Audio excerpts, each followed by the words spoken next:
Just rolled out of bed. Didn't set an alarm this morning. This entire thing, we should probably update this. Little bit of an unforeseen challenge, but that's what happens a lot, you know? That's just game development for you. Sitting here for 37 minutes talking. Maybe it's time to actually get some stuff done, you know? Time for today's problem, which is also yesterday's problem, and the day before that, and the day before that. It's so much fun just not having things work and you sitting here flailing around hopelessly. But the good news is, it shouldn't be much longer. So I'm trying to render the end burns, and they aren't being rendered at the moment. So what I'm actually gonna do is I'm literally going to be like, yo, the burn, str string compare, burn name with head. Don't know what the function's called. Oh, CPM. My bad.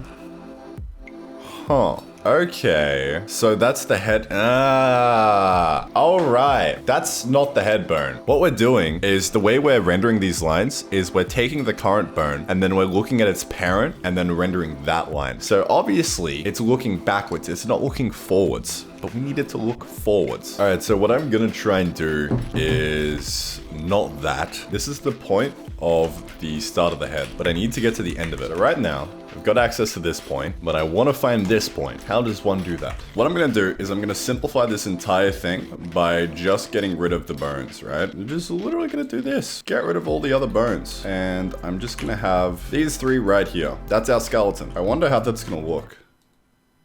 Just gonna ignore that.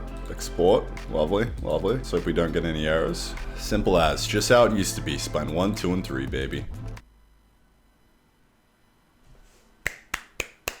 Well, encountered an issue. I'm not exactly sure what the issue is. It's definitely got something to do with the fact that there's ghost bones in there. So let's find out what that is and get a warning for it. Just so in the future, when something like this happens accidentally, whoever does it knows that they shouldn't do that. These 3 points here are the only points that exist. So this technically doesn't even exist. To me, that's a little strange, because they are technically just joints. They are just points like this. There's only 3 of them. There's not 4. That's spline 1. Directly at the root. It's got a rotation there. Maybe it's like this.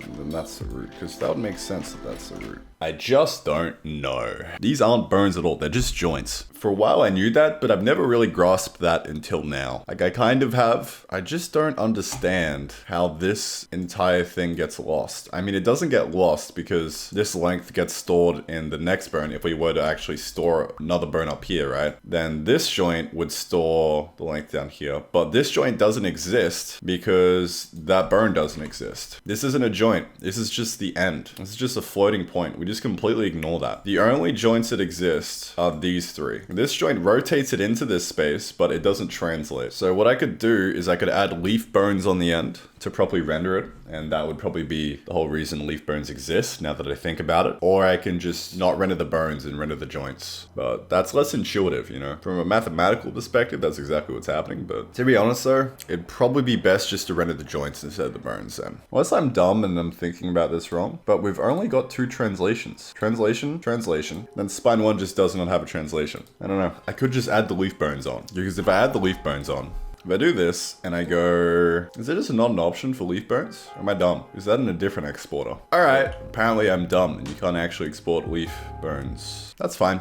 That's fine. That's okay. I don't care. So I could just render the joints. That would make more sense intuitively. They are just joints. They are just matrices. They are just transformations. Now that I'm thinking about that, in order to avoid confusion in the future, would it not just make sense to get rid of the entire concept of a bone? Just completely throw that out the window and start calling them joints instead. Because that distinction right there, it's so fucking annoying. Especially from a beginner's perspective. It's like, oh, they're bones, right? That's just how they're visually rendered. What they are points in space, just little transformations, little joints. Right? That makes sense. So what I'm gonna do is I'm gonna render the joints. But in order to debug their rotation that they're facing, I'm just gonna add on like a fixed length to it. It's probably the best way to go. All right, sorted. I've made that distinction in my mind. That makes a lot of sense now. Time to update this entire model. The moment of truth. Is this the final solution to our debugging of the joints issue?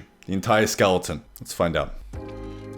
That looks pretty good to me. That's looking pretty good. That's the skeleton. Granted, it took me some time to figure out how skeletons actually work and how these are joints and not bones. That's working. That's all the debug information I need. Absolutely beautiful. I feel accomplished. I need to make that more visually appealing. That's basically it. That's all I want. Debugs the joints, it debugs the rotations. That'll be everything I need. All of this just so I can now struggle to implement inverse kinematics and get that working. Finished joint debugging. Boop. Let's get cracking. So what I want to do real quick before we move on to IK, just get these debug bones rendering with the animations as well, just so we can debug that as well.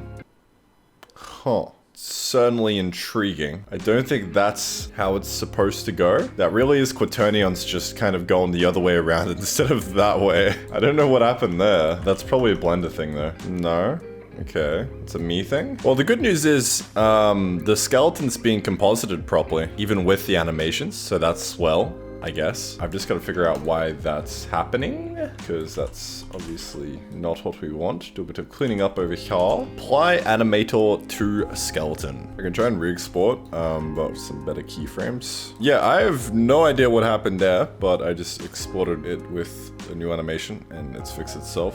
That's just what quaternions do. So that just works, right? All thanks to the nice skeleton abstraction. I was kind of counting on something messing up and then the rest of the video just being me trying to debug that, but things are actually going according to plan for once, so that's always great. Today though, it's time. We have officially finished debug skeleton rendering. And now we're here. It's IK time, baby. It's finally time to take our nice little debug and attempt to do IK with these 4 lovely leg bones. So let's see if we can't get that working. I highly doubt we're gonna get it working in this session, but a man can dream, you know? So the bones that I'm gonna be attempting to do the IK on is this one, this one, this one, and this one. So I've just isolated those in this function over here. Now it's just a matter of trying to figure out what kind of space it's in, right? It's in local space, but I need to figure out how to get it a model and do it that way. I'm tired. I feel like I might just call it there, honestly. I'm just happy that we got skeleton rendering done, even though it is quite scuffed. IK is definitely going to be tricky. So I'm not going to force it today because my brain's kind of just like melting at the moment. So I'll come back to this tomorrow and we'll tackle it then. Hopefully with a fresher mind, clearer goals, and the less of me just flailing around aimlessly. Oh, I just gave myself the fattest wedgie. Nice. Who knows? I might just get a jolt of energy after my walk right now, but probably not because I'm just pretty exhausted for some reason. I don't know why, but well, boys, thanks for tuning in, I guess. Good to have you here. Thanks for watching. If you'd like to support me, support what I do, then you can head on over to twitch.tv/Randy and drop a Prime Gaming subscription if you have an Amazon Prime account. That would be amazing. You can also get a free membership on the website as well, and you get access to all my source code, the monospace font that we got going on, bunch of other cool things. See you in the next one, baby.